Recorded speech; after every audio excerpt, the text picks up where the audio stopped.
Pete and Fran podcast presents Sketchibit, the sketch show written by you.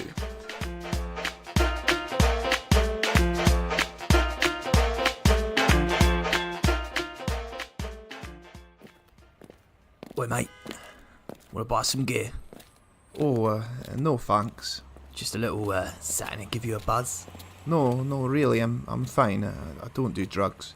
Ain't no drugs, mate. Selling apps. Apps? Yeah, I've got all the good stuff. Snapchat, Spotify, Google Maps. Well, now you mention it, there is one thing I need. Oh yeah? What's that then? I don't think you'll have it though. Just tell me what it is, mate. I want to copy shows off the iPlayer and keep them for good. Keep it down, man. I did ask Alexa, but she made her excuses and turned herself off. Mate, don't ask her. She'll grosh out the filth. She'll grosh out the Bill Gates. I knew you wouldn't have it.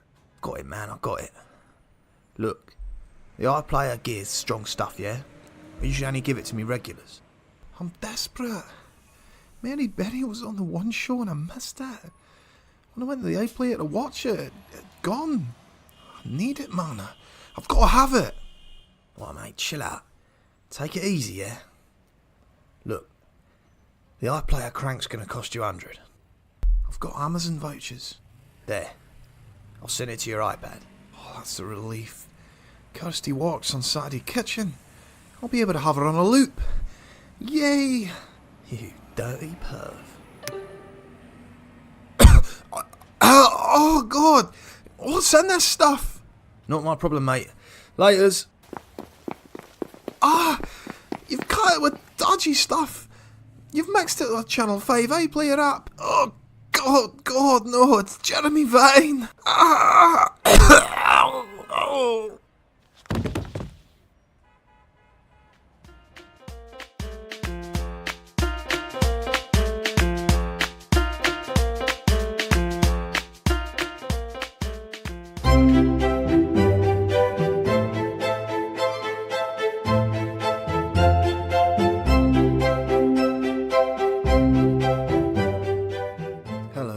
Gentlemen and Belgians, and welcome to Arts Holes, aka the BBC Sunday Night Art Programme, the programme about art on the BBC on Sunday. My guest this morning is Ivor Longbottom, artist, designer and freelance alcoholic. Hi Ivor. Yes? I'd like to discuss your latest image, The Leaf. Now, the leaf represents the ageing process, or perhaps the inevitable yet melancholic passing of the seasons, or, if you will, your own maturation as an artist. Could you enlighten us on the inspiration for this work? Well, I was walking along, I saw a leaf, I thought, that looks nice, so I drew it. Right, and this signifies?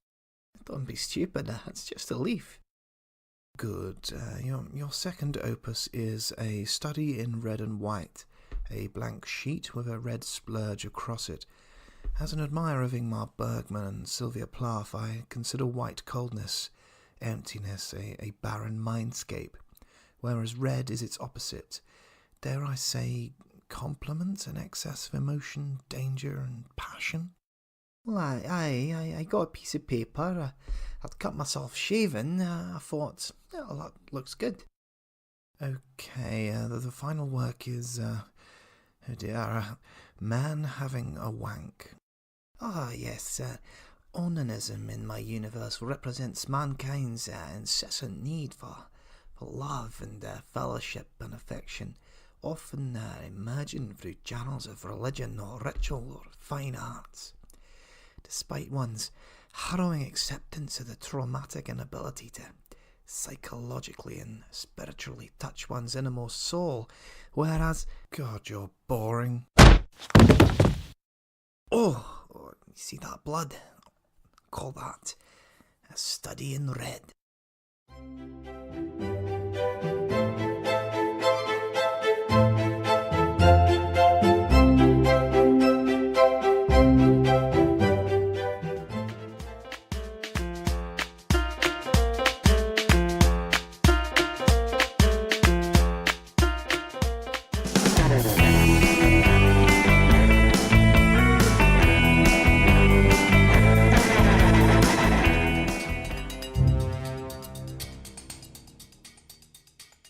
Release the pandas.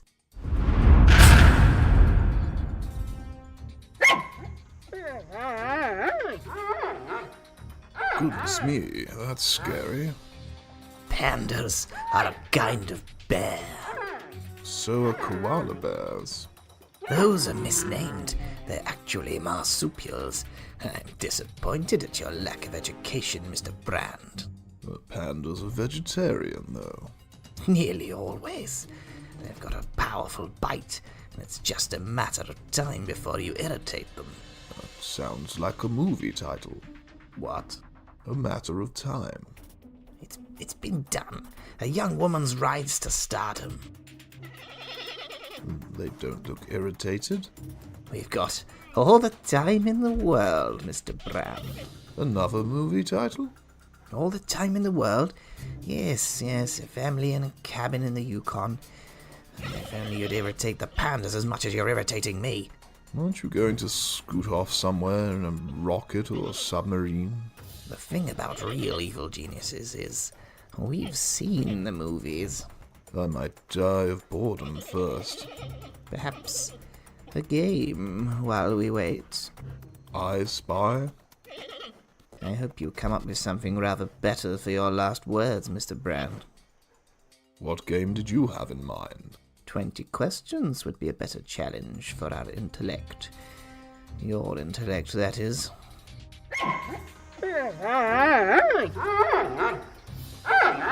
Oh, the panda seems to rather like you. I wasn't expecting that. Seems to be getting amorous, Mr. Brand. Yes, there's something about a tuxedo.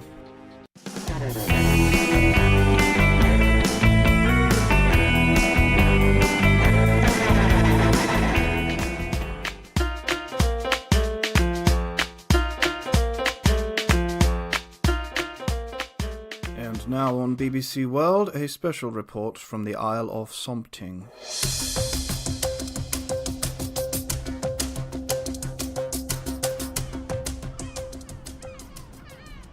The name Gordon, synonymous with terrible gin and the worst of Thomas's so-called friends.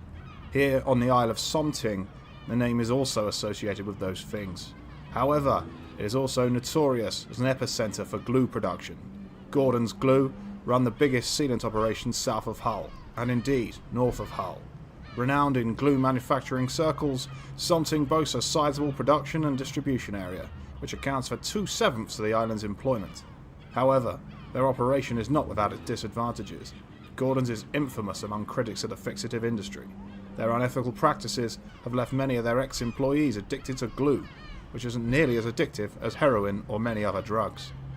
Nobody has remained untouched or unaffected by the epidemic of glue inhalation, which is as addictive as miniature Toblerone. One such degenerate, Arthur Pamplemousse, tells me of his first and potentially only love, Prunella, named, so he told me, after her parents' love of prunes. Her world was torn apart by adhesives. Hello, yes, I met her by some bins. The conversation was very one-sided at first, but as soon as I mentioned the root vegetables, her eyes lit up. As it happens, we're both great admirers of the Swede. Ironic in her case, for she cared little for the people of Scandinavia in general. I was very like her. As with everything, it was really all or nothing. A factor that would lead to her undoing. Well, aye, dedication was very much an inherent value of hers. She was extremely dedicated to the sniffing of glue. Of course, within medical circles, they refused to see it that way. These elites, with their unfettered access to thesauri, labelled her addicted to glue. I see, and had there been any warning signs that she might be susceptible to sniffing? Were such signs perhaps ignored by those in positions of trust and care? I do believe so. She was heavily reliant on all sorts of substances throughout her life. She lurched from one thing to the next, but glue proved to be a fatal fad. What other substances? Well, she was addicted to cereal throughout her life. Every morning without fail, When I was with her, I'd wake up and she'd be on the cereal. Sometimes, not just in the morning, but in the evening too. Usually after she'd had a particularly heavy lunch. And this predisposition for developing addiction stuck with her? That was a particularly insensitive pun. But as you don't get many jokes here on the island, I've decided to overlook it. Aye, the glue took over her life. She lost her job and her sense of smell and direction. Near the end, she was forced to buy model airplane kits in an attempt to achieve the 3-second high that sustained her. What a terrible way to go. And I take it Prunella's passed on. Aye, indeed. To Swindon.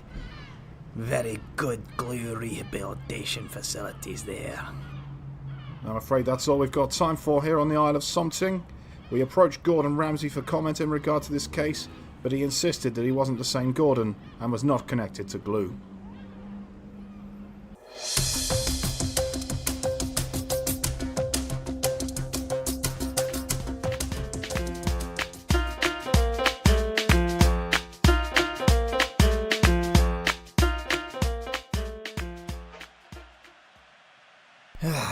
Kids, eh? Yeah, kids. What about 'em? Mine said, "What's 1 and 1?" Right.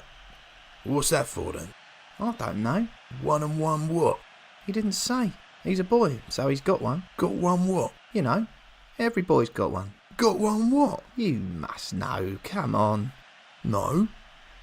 Got one what? An Xbox. Yeah, right. Do girls have Xboxes? Some might, but it's relevant, isn't it? You sure every boy's got an Xbox? Yeah, mine has. What did he ask again? What's 1 and 1? Oh yeah, right. What's the other one then? What other one? 1 and 1. One's the Xbox, so... Oh, I think I need to lie down. No, I've got it. One's the Xbox, so what's the other one? What other one? For 1 and 1.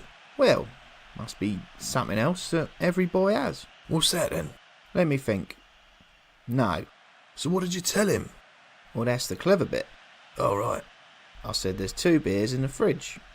Yeah, right. They still there? No, I had to drink 'em. Why's that then? Because I said, be a good lad and go and get 'em. You want me to go get them? No, they've gone. It's what I told the kid. What? To get the 2 beers in the fridge. Oh, yeah, right. And did he? Yeah, he's a good lad when he keeps his mouth shut. What's that got to do with... What was it? 1 and 1.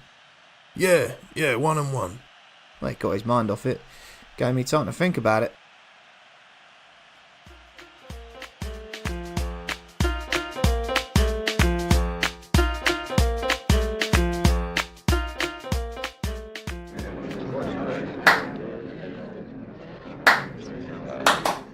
Okay, next auditionee to the stage. Can I have Even Stevens to the stage, please?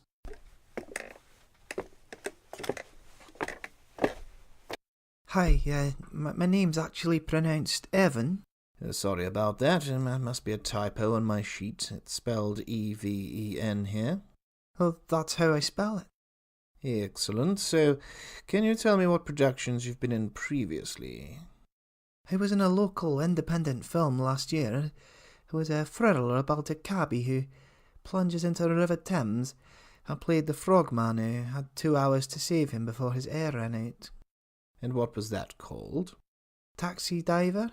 I can't say I've heard of it. Any other experience? I was once in Vera, the Northeast crime drama with Brenda Bleffin. She's my next door neighbour.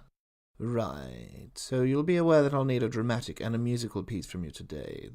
This production will tell the story of the king from his humble rockabilly beginnings through the mega-successful years, all the way to the later years where he could barely get his words out on stage and became something of an embarrassing, slightly tragic caricature of himself. Aye, I'm all set. I'm a big fan. Right, well, whenever you're ready, you can perform your dramatic piece. What light through yonder window breaks? Now is the window of our discontent. Juliet reads the sun. Arise, fair sun, and kill the envious goon. Whether 'tis noble to suffer the flings and gallows of outrageous fortune. Once more into the bleach, dear friends. A horse, my kingdom for a horse. Infamy, infamy. Oh, they've all got an infamy. Carry on. Sorry, that's all I've got. No, I meant... doesn't matter. Thank you, Even. I appreciate you coming in to read. But you haven't heard my musical number. I wrote it myself. Fine, let's hear it. Hey, nonny, nonny, my fine lass is so bonny, with soft flaxen hair and a bottom so bare. Hey, ninny, ninny, my legs are so skinny, your skin is like silk, and cows don't drink milk. Hey, nanny, nanny, show me your... Whoa, that's enough. Thank you, I'll be in touch. So? So what? So did I get the part? Absolutely. You're perfect for Donald Trump the musical. Sketchibit was performed and produced by Pete and Fran Langhout and featured the following sketches: App Dealer by Robert Mills, Arts Holes by Michael Morehouse, Pandas and Kids by Michael Orwin, Isle of Sompting by Hugh Hurley, and The Audition by Jamie McLeish and Andrew Kirkwood. Thank you for listening. Don't forget to like and subscribe to this podcast.